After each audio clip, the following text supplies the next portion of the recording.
Hello everyone, स्वागत है आपका मेरे चैनल पर। और आज मैं फिर से एक लेकर आई हूँ। प्रीवियस ईयर का सेट है ये, 2015 का थोड़ा सा पुराना सेट लेकर आई हूँ, लेकिन आप देख लीजिएगा किस तरह से क्वेश्चन पूछे जाते थे और किस तरह से पूछे जाने की संभावना है। ठीक है, तो चलिए बिना देरी के वीडियो को स्टार्ट करते हैं। तो पहला क्वेश्चन है, शैशव काल की अवधि है। शैशव काल यानी कि शैशवावस्था की अवधि कितनी है? क्या जन्म से 1 वर्ष, या जन्म से 2 वर्ष, या जन्म से 3 वर्ष, या 2 से 3 वर्ष? कौन सी अवधि हो जाएगी? तो जन्म से 2 वर्ष की अवधि मानी जाती है शैशव काल की अवधि, है ना। तो पहले का दूसरा आंसर राइट हो जाएगा। नेक्स्ट क्वेश्चन है, पियाजे के अनुसार 2 से 7 वर्ष के बीच का एक बच्चा संज्ञानात्मक विकास की अवस्था में है। ये आज मैंने डिस्कस किया है, पियाजे की संज्ञानात्मक विकास की जो अवस्थाएं दी हैं उन्होंने। तो फिर से मैं रिवीजन करा देती हूँ। तो पहली अवस्था, इन्होंने जो 4 अवस्थाएं दी हैं वो है संवेदीगामक अवस्था, पूर्व संक्रियात्मक अवस्था, मूर्त संक्रियात्मक अवस्था और अमूर्त संक्रियात्मक अवस्था। तो जो संवेदीगामक अवस्था होती है वो 0 से 2 वर्ष होती है, और पूर्व संक्रियात्मक अवस्था होती है 2 से 7 वर्ष।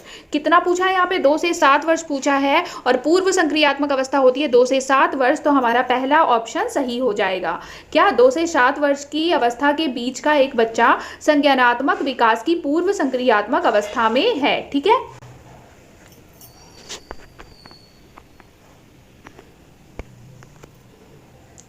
विकास डैश से डैश की ओर बढ़ता है। विकास कहाँ से कहाँ की ओर बढ़ता है? सामान्य से विशिष्ट की ओर, जटिल से कठिन, विशिष्ट से सामान्य, या साधारण से आसान। तो चौथा तो ऑप्शन गलत है, साधारण से आसान ऐसा कुछ नहीं होता, विशिष्ट से सामान्य भी नहीं होता, और जटिल से कठिन भी नहीं होता, दोनों तो एक ही हो गए। अब ऑप्शन 1 है सामान्य से विशिष्ट। मैं फिर से एक बार रिवाइज करा देती हूँ। सामान्य से विशिष्ट का कारण होता है जैसे कि जब बच्चा जन्म लेता है तो उसकी पूरी बॉडी हिलती है। आपने देखा होगा बच्चे का हाथ भी हिलता है, पैर भी हिलता है, वो सब कुछ हिलाता है। लेकिन जब हम उसे कुछ पकड़ने को देते हैं तो वो अपनी उंगलियों पर कंट्रोल नहीं कर पाता, अच्छे से चीज़ को पकड़ नहीं पाता, फिर वो धीरे धीरे उस चीज़ को पकड़ना सीखता है। तो इसी को बोलते हैं सामान्य से विशिष्ट की ओर बढ़ता है विकास, है ना। तो पहला ऑप्शन क्या हो जाएगा? सही हो जाएगा। जब वयस्क सहयोग से सामंजस्य कर लेते हैं तो वे बच्चे के वर्तमान स्तर के प्रदर्शन को संभावित क्षमता के स्तर के प्रदर्शन की तरफ प्रगति क्रम को सुगम बनाते हैं। इसे कहा जाता है, क्या कहा जाता है इसे कहा जाता है सहयोग देना। क्या कहा जाता है? सहयोग देना।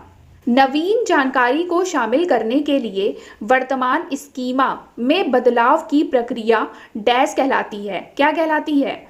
स्कीमा में बदलाव की प्रक्रिया क्या कहलाती है? स्कीमा में बदलाव की प्रक्रिया समायोजन कहलाती है। क्या कहलाती है? समायोजन कहलाती है।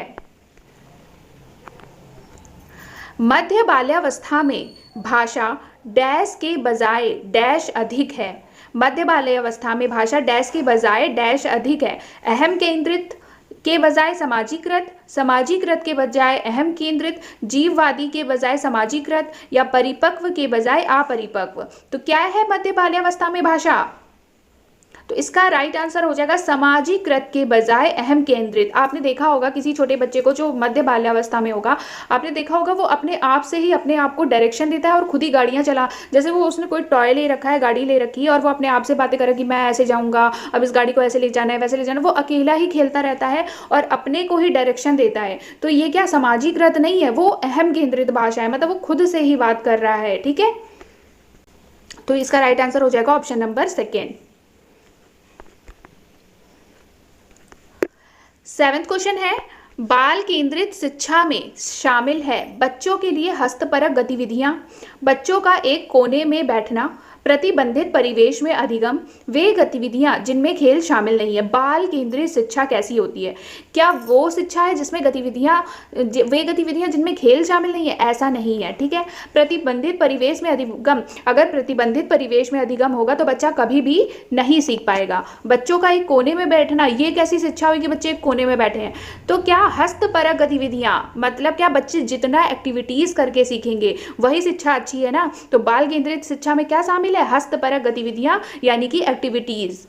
कक्षा अध्यापक ने राघव को अपनी कक्षा में अपने कीबोर्ड पर स्वयं द्वारा तैयार किया गया मधुर संगीत बजाते हुए देखा।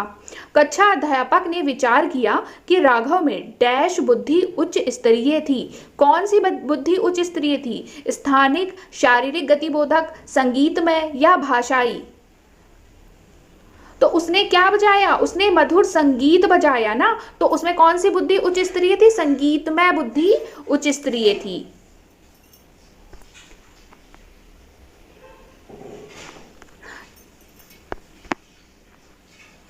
9th क्वेश्चन है, जब एक शिक्षक यह समझता है कि स्वाभाविक रूप से लड़के गणित में लड़कियों से अच्छे हैं, यह दर्शाता है कि अध्यापक है नीतिपरक, लिंग जेंडर पक्षपाती, शिक्षाप्रद या सही दृष्टिकोण वाला। तो जब एक शिक्षक यह सोचता है कि लड़के जो होते हैं वो गणित में लड़कियों से अच्छे होते हैं, तो वह कौन सी फीलिंग दिखा रहा है अध्यापक की? ये दिखा रहा है कि जो अध्यापक है वो पक्षपाती हैं। किसके लिए? लड़के और लड़कियों को लेकर पक्षपाती हैं वो, है ना। 10th क्वेश्चन है, समावेशी शिक्षा मानती है कि हमें डैश को डैश के अनुरूप बदलना है। बच्चे को व्यवस्था के अनुरूप, व्यवस्था को बच्चे के अनुरूप, परिवेश को परिवार के अनुरूप या बच्चे को परिवेश के अनुसार। तो देखिए, बच्चे को हम कभी भी नहीं बदलेंगे। हम क्यों बदलेंगे बच्चे को? हमें ये सिखाया जाता है कि जब भी बच्चा जिस भी तरह से घर से स्कूल आ रहा है, कोई भी सोच लेकर आ रहा है, हमें उसका सम्मान करना है और हमें उसको बदलना नहीं है। वो जो कुछ भी लेकर आ रहा है, जो कुछ भी सीख के आ रहा है, वो सब अच्छा है, ठीक है। तो समावेशी शिक्षा यह मानती है, जितने भी बच्चे लिखे हैं ना, बच्चे के अनुरूप बदलना चाहिए, वो गलत हो जाएंगे। समावेशी शिक्षा मानती है कि हमें व्यवस्था को बच्चे के अनुरूप बदलना चाहिए, ना कि बच्चे को व्यवस्था के अनुरूप। 11th क्वेश्चन है, बच्चों में ज्ञान की रचना करने और अर्थ का निर्माण करने की क्षमता होती है। इस परिप्रेक्ष्य में एक शिक्षक की भूमिका है तालमेल बैठाने वाले की, संप्रेषक और व्याख्याता की, सुगमकर्ता की या निर्देशक की। तो क्या होगी भूमिका शिक्षक की? शिक्षक किसी भी हाल में क्या होगा? शिक्षक होगा सुगमकर्ता, ठीक है, सुगमकर्ता होगा शिक्षक।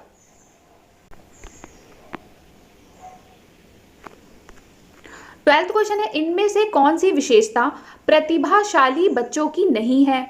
उच्चतर श्रेणी की मानसिक प्रक्रियाएं, उच्च आत्म क्षमता, निम्न औसतीय मानसिक प्रक्रियाएं, अंतर्दृष्टि पूर्वक समस्याओं का समाधान करना। तो प्रतिभाशाली बच्चों की विशेषता उच्चतर श्रेणी की मानसिक प्रक्रियाएं होती हैं, उच्च आत्म क्षमता होता है, अंतर्दृष्टि पूर्वक समस्याओं का समाधान करना भी होता है, लेकिन निम्न औसतीय मानसिक प्रक्रियाएं नहीं होती, ठीक है। 13 क्वेश्चन है, कोलबर्ग के सिद्धांत के पूर्व परंपरागत स्तर के अनुसार कोई नैतिक निर्णय लेते समय एक व्यक्ति निम्नलिखित में से किस तरफ प्रवृत्त होगा? अंतर्निहित संभावित दंड, व्यक्तिगत आवश्यकताएं तथा इच्छा, व्यक्तिगत मूल्य या पारिवारिक अपेक्षाएं। तो कोलबर्ग ने ये जो पूर्व परंपरागत स्तर या इसे पूर्व नैतिक स्तर भी बोला जाता है, ठीक है, ये किस अवस्था में होता है? ये होता है 4 से 10 यानी कि बाल्यावस्था में होता है। तो कोई निर्णय लेते समय वो किस तरफ प्रवृत्त होगा? वो प्रवृत्त होगा आज्ञा एवं दंड के रूप में, कि कहीं मुझे दंड ना मिल जाए। और इसमें क्या होता है? अहंकार की अवस्था भी होता है। झूठ बोलने वाली क्रियाएं, ये सब अहंकार की अवस्था में ही आती हैं। और ये पूर्व नैतिक स्तर में 2 अवस्थाएं होती हैं, आज्ञा एवं दंड की अवस्था और अहंकार की अवस्था, ठीक है। तो ये किस में आएगा? नैतिक निर्णय लेते समय व्यक्ति किस तरफ प्रवृत्त होगा? अंतर्निहित संभावित दंड। तो अंतर्निहित संभावित दंड की तरफ प्रवृत्त होगा, ठीक है। 14 क्वेश्चन है, शिक्षार्थियों की व्यक्तिगत विभिन्नताओं के संदर्भ में शिक्षिका को चाहिए विविध प्रकार की अधिगम परिस्थितियों को उपलब्ध कराना, निगमनात्मक पद्धति के आधार पर समस्याओं का समाधान करना, कलन विधि का अधिकतर प्रयोग करना, याद करने के लिए शिक्षार्थियों को तथ्य उपलब्ध कराना। शिक्षिका को क्या करना चाहिए व्यक्तिगत विभिन्नताओं को ध्यान में रखते हुए? तो याद करने के लिए शिक्षार्थियों को तथ्य उपलब्ध कराना। ये तो कोई बात नहीं हुई कि कुछ भी याद करने के लिए बस तथ्य ला दिए गए कि बच्चे लोग ये याद कर लें, तो ये तो क्या हो जाएगा? गलत हो जाएगा। तो ये तो गलत हो जाएगा पॉइंट, तो फोर्थ हमारा गलत है। कलन विधि का अधिकतर प्रयोग करना ये भी गलत है। निगमनात्मक पद्धति के आधार पर समस्याओं का समाधान करना ये भी गलत है। हमारा राइट आंसर होगा विविध प्रकार की अधिगम परिस्थितियों को उपलब्ध कराना। ठीक है, 15 क्वेश्चन है, निम्नलिखित में से कौन सा बाल विकास का एक सिद्धांत नहीं है? सभी विकास एक क्रम का पालन करते हैं। ठीक है, विकास के सभी क्षेत्र महत्वपूर्ण हैं। सभी विकास परिपक्वन तथा अनुभव की अंतःक्रिया का परिणाम होते हैं। सभी विकास तथा अधिगम एक समान गति से आगे बढ़ते हैं। तो सबसे पहले क्या करना है आपको बाल विकास के सिद्धांत पता होने चाहिए, तभी तो आप डिफरेंस निकाल सकते हो। तो सबसे पहले हम फर्स्ट पॉइंट देखेंगे, सभी विकास एक क्रम का पालन करते हैं। ये बात सही है, एक क्रम से विकास होता है, जैसे शैशवावस्था के बाद आएगा बाल्यावस्था के बाद आएगा किशोरावस्था। ठीक है, विकास के सभी क्षेत्र महत्वपूर्ण है, बिल्कुल सही बात है, सभी क्षेत्र महत्वपूर्ण है। सभी विकास परिपक्वन तथा अनुभव की अंतःक्रिया का परिणाम होते हैं, ये भी सही है। सभी विकास तथा अधिगम एक समान गति से आगे बढ़ते हैं, ये गलत है, एक समान गति से आगे नहीं बढ़ते हैं। कभी विकास धीरे तथा कभी विकास तीव्र गति से भी होता है। ठीक है, 16 क्वेश्चन है, निम्नलिखित में से कौन सा आकलन करने का सर्वाधिक उपयुक्त तरीका है? आकलन सत्र की समाप्ति पर करना चाहिए। आकलन शिक्षण अधिगम में अंतर्निहित प्रक्रिया है। आकलन एक शैक्षणिक सत्र में 2 बार करना चाहिए, शुरू में और अंत में। आकलन शिक्षक के द्वारा नहीं बल्कि किसी बाहरी एजेंसी के द्वारा कराना चाहिए। तो इसका राइट आंसर क्या हो जाएगा? सबसे पहले तो हम गलत निकालेंगे, सबसे पहले नीचे से शुरू करते हैं। आकलन शिक्षक के द्वारा नहीं बल्कि किसी बाहरी एजेंसी के द्वारा करना चाहिए, ये गलत हो जाएगा। क्यों बाहरी एजेंसी के द्वारा करना चाहिए? साल भर शिक्षक पढ़ाता है तो उसे पता होता है कि बच्चे किस लेवल में हैं, बच्चे कितना सीख रहे हैं और कितना उन्हें आ रहा है, तो शिक्षक ही तो उसका आकलन करेगा, ना कि बाहरी एजेंसी आगे करेंगी। आकलन एक शैक्षणिक सत्र में 2 बार करना चाहिए, शुरू में और अंत में, और बीच में क्या करना चाहिए फिर? तो ये भी गलत हो जाएगा। ठीक है, आकलन सत्र की समाप्ति पर करना चाहिए, ये भी गलत है। आकलन शिक्षण अधिगम में अंतर्निहित प्रक्रिया है, ये सही, आकलन शिक्षण अधिगम में अंतर्निहित प्रक्रिया है। ठीक है, 17 क्वेश्चन है, निम्नलिखित में से कौन सा सृजनात्मकता से संबंधित है? सृजनात्मकता मतलब क्रिएटिविटी से कौन सा संबंधित है? अपसारी चिंतन, अभिसारी चिंतन, सांवेगिक चिंतन या अहमवादी चिंतन? तो सबसे पहले अपसारी चिंतन क्या होता है कि जब बच्चा बहुत चीजें सोच पाता है, जैसे एक क्वेश्चन दे दिया गया, एक उसे प्रॉब्लम दे दी गई और उसके वो कई सारे सॉल्यूशन निकाल पाता है, तो ये क्या होता है? अपसारी चिंतन होता है। और यही किससे संबंधित होता है? सृजनात्मकता से संबंधित होता है। अगर बच्चा क्रिएटिव है तो वो बहुत सारी चीज़ें सीख सकता है, बहुत सारी चीज़ें सोच सकता है, एक समस्या का वो बहुत सारा सॉल्यूशन निकाल सकता है। तो अपसारी चिंतन ही संबंधित है किससे? सृजनात्मकता से। क्वेश्चन है, बच्चों के बारे में निम्नलिखित कथनों में से किस कथन से वाइगॉत्स्की सहमत होते हैं? बच्चे समवयस्कों और वयस्कों के साथ सामाजिक अंतःक्रिया के माध्यम से सीखते हैं। बच्चे तब सीखते हैं जब उनके लिए आकर्षक पुरस्कार निर्धारित किए जाएं। बच्चों के चिंतन को तब समझा जा सकता है जब प्रयोगशाला में पशुओं पर प्रयोग किया जाए। बच्चे जन्म से शैतान होते हैं और उन्हें दंड देकर नियंत्रित किया जाना चाहिए। तो वाइगॉत्स्की ने क्या दिया है? वाइगॉत्स्की ने दिया है सामाजिक सांस्कृतिक सिद्धांत। ठीक है, तो यही पॉइंट को हम ध्यान में रखते हुए देखेंगे कि बच्चे समवयस्कों और वयस्कों के साथ सामाजिक अंतःक्रिया के माध्यम से सीखते हैं। ये किसने कहा है? ये कहा है वाइगॉत्स्की ने। लेकिन ये पॉइंट भी देख लेते हैं, जब उन्हें पुरस्कार दिया जाता है तब बच्चे सीखते हैं, तो ये तो गलत है। बच्चों के चिंतन को तब समझा जा सकता है जब प्रयोगशाला में पशुओं पर प्रयोग किया जाए। क्यों? जब प्रयोगशाला में पशुओं में प्रयोग होगा तभी बच्चों के चिंतन को क्यों समझा जाएगा? कुछ भी पॉइंट। बच्चे जन्म से शैतान होते हैं, उन्हें दंड हम कभी भी बच्चे को नहीं दे सकते, चाहे बच्चा कितना भी शैतान क्यों ना हो। बच्चे जिज्ञासु प्राणी होते हैं जो अपने चारों ओर के जगत को खोजने के लिए अपने ही तर्कों और क्षमताओं का उपयोग करते हैं। ठीक है, और सेकेंड पॉइंट है, चिंतन में वयस्कों की भांति ही होते हैं और जो वे बड़े होते हैं उनके चिंतन में गुणात्मक वृद्धि होती है। रीते बर्तन के समान होते हैं जिसमें बड़ों के द्वारा दिया गया ज्ञान भरा जाता है। निष्क्रिय जीव होते हैं जो प्रदत्त सूचना को ज्यों की त्यों प्रतिलिपि के रूप में प्रस्तुत कर देते हैं। तो सबसे पहले हम गलत पॉइंट ही बाहर निकालेंगे। ठीक है, तो बच्चे क्या होते हैं? निष्क्रिय जीव होते हैं, ऐसा नहीं है। बच्चे बर्तन के समान होते हैं जिसमें बड़ों के द्वारा ज्ञान भरा जाता है, ऐसा भी नहीं है। बच्चा खुद से सीखता है। चिंतन में वयस्कों की भांति होती है, ऐसा कुछ नहीं है कि बच्चा जन्म लेते ही क्या अगर वो सोच रहा है तो वो बड़ों की तरह सोच लेगा, ये भी गलत है। तो पहला ऑप्शन क्या है हमारा? सही हो जाएगा, जिज्ञासु होते हैं बच्चे। ठीक है, कुछ भी नया सीखने के लिए उनके अंदर जिज्ञासा होती है और वो अपने चारों ओर के जगत को खोजने के लिए अपने ही तर्कों और क्षमताओं का उपयोग करते हैं। बच्चों की त्रुटियों के बारे में निम्नलिखित में से कौन सा कथन सत्य है? ठीक है, असावधानी के कारण बच्चे त्रुटियां करते हैं। बच्चों की त्रुटियां उनके सीखने की प्रक्रिया का अंग है। बच्चे तब त्रुटियां करते हैं जब शिक्षक सौम्य हो और उन्हें त्रुटियां करने पर दंड ना देता हो। ये कैसा पॉइंट हो गया? शिक्षक सौम्य हो और त्रुटियां करने पर दंड ना देता हो तो बच्चे क्या अपने आप ही गलतियां करने लग जाते हैं। बच्चों की त्रुटियां शिक्षक के लिए महत्वहीन है और उसे चाहिए कि उन्हें काट दे और उन पर अधिक ध्यान ना दे, ये भी गलत है। असावधानी के कारण बच्चे त्रुटियां करते हैं, ये भी गलत है। हमारा सही पॉइंट क्या हो जाएगा? बच्चों की त्रुटियां उनके सीखने की प्रक्रिया का अंग होता है। अगर बच्चा कुछ नया सीखेगा तो वो गलतियां करेगा ही। अगर वो गलतियां करेगा तभी तो वो नया सीख पा रहा है ना, गलतियों से ही वो सीखेगा अपनी, है ना। वन क्वेश्चन है, अध्यापक को यह सुनिश्चित करना चाहिए कि उसकी कक्षा के सभी शिक्षार्थी अपने आप को स्वीकृत और सम्मानित समझें। इसके लिए शिक्षक को चाहिए कि वह कड़े नियम बनाए और जो बच्चे उनका पालन ना करें उन्हें दंड दें। वंचित पृष्ठभूमि से आने वाले बच्चों का तिरस्कार करें ताकि वे अनुभव करें कि उन्हें अधिक कठोर परिश्रम करना है। उन शिक्षार्थियों का पता लगाएं जो अच्छी अंग्रेजी बोल सकते हैं और संपन्न घरों से हों तथा उन्हें आदर्श के रूप में प्रस्तुत करें। अपने शिक्षार्थियों के सामाजिक और सांस्कृतिक पृष्ठभूमि की जानकारी प्राप्त करें और कक्षा में विविध मतों को प्रोत्साहित करें।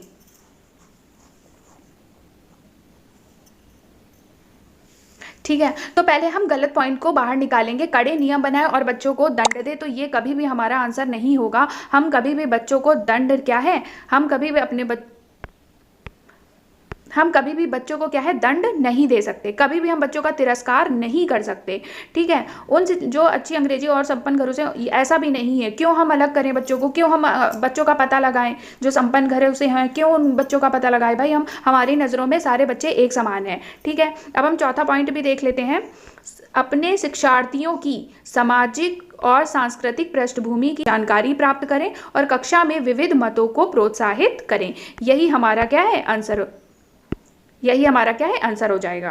22 क्वेश्चन है, सुरेश सामान्य रूप से एक शांत कमरे में अकेले पढ़ना चाहता है जबकि मदन एक समूह में अपने मित्रों के साथ पढ़ना चाहता है।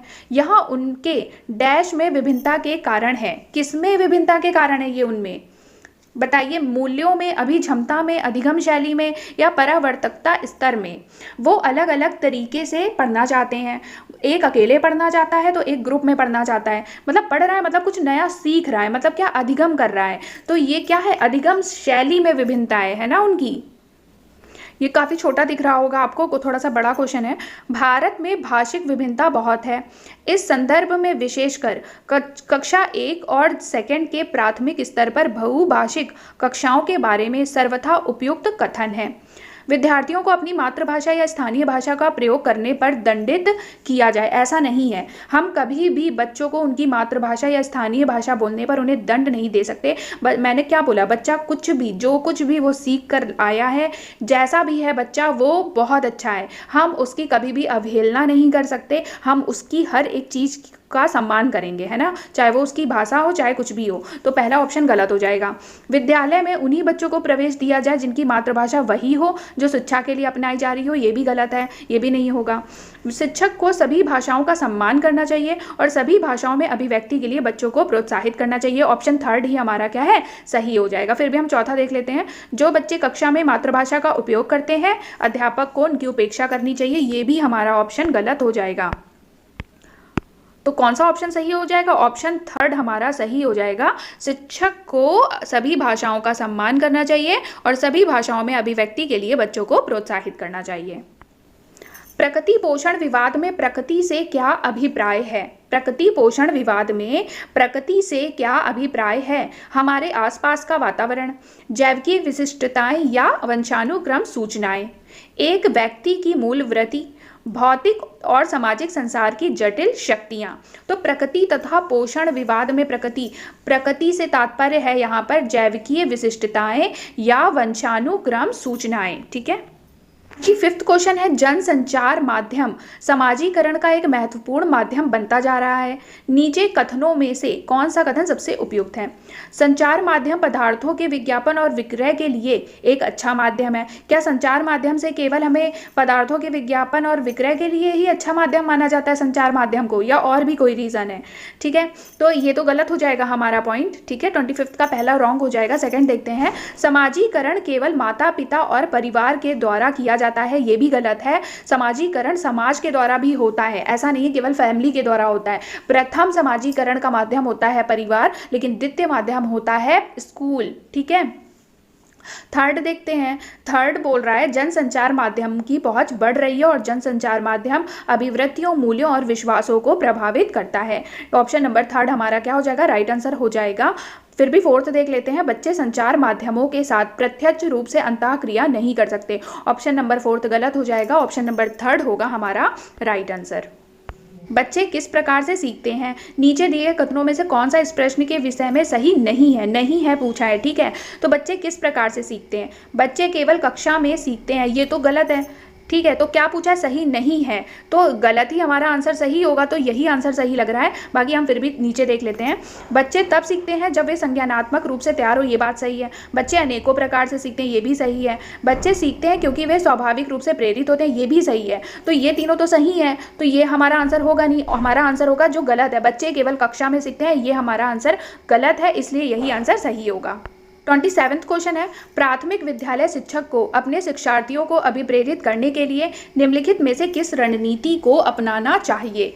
प्रत्येक शिक्षार्थी में अंक लाने के लिए स्पर्धा को प्रोत्साहित करना, गलत बात है, हम कभी भी बच्चों के बीच स्पर्धा नहीं करा सकते, हमारा ऑप्शन नंबर 1 गलत हो जाएगा। ठीक है, प्रत्येक गतिविधि के प्रेरक के रूप में प्रोत्साहन, पुरस्कार और दंड का प्रयोग करना, ये भी ऑप्शन गलत है क्योंकि हम दंड का प्रयोग कभी भी नहीं करेंगे। ठीक है, ऑप्शन नंबर थर्ड देखते हैं। थर्ड क्या बोल रहा है, बच्चों को उनकी रुचियों के अनुसार अपने लक्ष्य निर्धारित करने और उन्हें पाने के लिए उद्यम में सहायता करना, हमारा ऑप्शन थर्ड जो है वो राइट आंसर हो जाएगा। ऑप्शन फोर्थ भी देख लेते हैं। पूरी कक्षा के लिए मानक लक्ष्य निर्धारित करना और उनकी उपलब्धि के आकलन के लिए कठोर मानदंड निर्धारित करना, ये सब निगेटिव पॉइंट होते हैं। मानक लक्ष्य निर्धारित करना और कठोर मानदंड निर्धारित करना, ये सब कैसे वर्ड हैं, निगेटिव वर्ड होते हैं। ठीक है, तो निगेटिव वर्ड हम कभी भी अपने आंसर में नहीं ला सकते। 28वां क्वेश्चन है, निम्नलिखित में से कौन सा समाजीकरण का एक प्रमुख कारक है, परिवार, कंप्यूटर, आनुवांशिकता या राजनीतिक दल। तो निम्नलिखित में से कौन सा समाजीकरण का एक प्रमुख कारक है, परिवार। परिवार जो है समाजीकरण का प्रमुख कारण होता है, प्रमुख कारक है। ठीक है, बच्चा जब जन्म लेता है तो सर्वप्रथम वह किसके संपर्क में आता है, परिवार के संपर्क में आता है, तो प्रथम समाजीकरण उसका कहाँ पर होता है, परिवार में होता है। 29वां क्वेश्चन है, बच्चों को समूह कार्य देना एक प्रभावी शिक्षण रणनीति है क्योंकि इससे शिक्षक का काम कम हो जाता है, गलत है ये। ठीक है, शिक्षक का काम कभी कम नहीं होगा और हम कुछ भी बच्चों को सिखाने के लिए हम कोई भी ऐसा काम नहीं करेंगे जिससे हमारा काम कम हो। शिक्षक का काम है बच्चों का सपोर्ट करना, बच्चों को सिखाना, तो शिक्षक कभी भी अपना काम नहीं कम करेगा। ठीक है, छोटे समूह में कुछ बच्चों को दूसरे बच्चों पर हावी होने की अनुमति होती है, गलत है। सीखने की प्रक्रिया में बच्चे एक दूसरे से सीखते हैं और परस्पर सहायता भी करते हैं। तो बच्चों को समूह कार्य देना का मतलब क्या होता है, बच्चों को समूह में सिखाना होता है और एक दूसरे से वो समूह के संपर्क में आए और सहायता करें, यही तो होता है समूह में सिखाने का मतलब, है ना। तो ऑप्शन नंबर थर्ड जो है वो करेक्ट हो जाएगा। लास्ट क्वेश्चन देख लेते हैं। एक औसत बुद्धि वाला बच्चा यदि भाषा को पढ़ने एवं समझने में कठिनाई प्रदर्शित करता है तो यह संकेत देता है कि बच्चा डैश का लक्षण प्रदर्शित कर रहा है। ये लर्निंग डिसेबिलिटीज़ का क्वेश्चन है और इस क्वेश्चन से मैं बता दूं कि मैंने अपने वीडियो में जितनी भी लर्निंग डिसेबिलिटीज़ हैं, मतलब कि पठन अक्षमता है, वो सब मैंने डिस्कस किया हुआ है। जितनी भी लर्निंग डिसेबिलिटीज़ हैं वो सारी मैंने एक वीडियो बनाई हुई है अपने चैनल पे, तो जाके आप देख सकते हो। तो कोई भी बच्चा जिसे पढ़ने में कठिनाई हो रही है, कोई वर्ड वो नहीं पढ़ पा रहा है, तो वो उसका क्या होगा, पठन अक्षमता, मतलब डिसलेक्सिया। तो ऑप्शन नंबर थर्ड जो है वो ऑप्शन नंबर फर्स्ट जो है वो राइट आंसर हो जाएगा, पठन अक्षमता यानी कि डिसलेक्सिया से ग्रसित है बच्चा जिसे पढ़ने एवं समझने में कठिनाई हो रही है। ठीक है, तो ये था 2015 में ये पेपर। तो देख लिया आपने किस तरह से पूछा जाता है और किस तरह से ही पूछा जाएगा एग्जाम, इसी तरह से क्वेश्चन पूछे जाते हैं यार। नए नए क्वेश्चन वो कहाँ से कितने ही बनाएंगे। ठीक है, तो अगर आप ये सब भी पढ़ के अच्छे से जाओगे तो आपका 100% चांस है कि आपका सीटेट निकल जाएगा आराम से। तो उम्मीद है आपको वीडियो पसंद आई होगी। Thank you so much.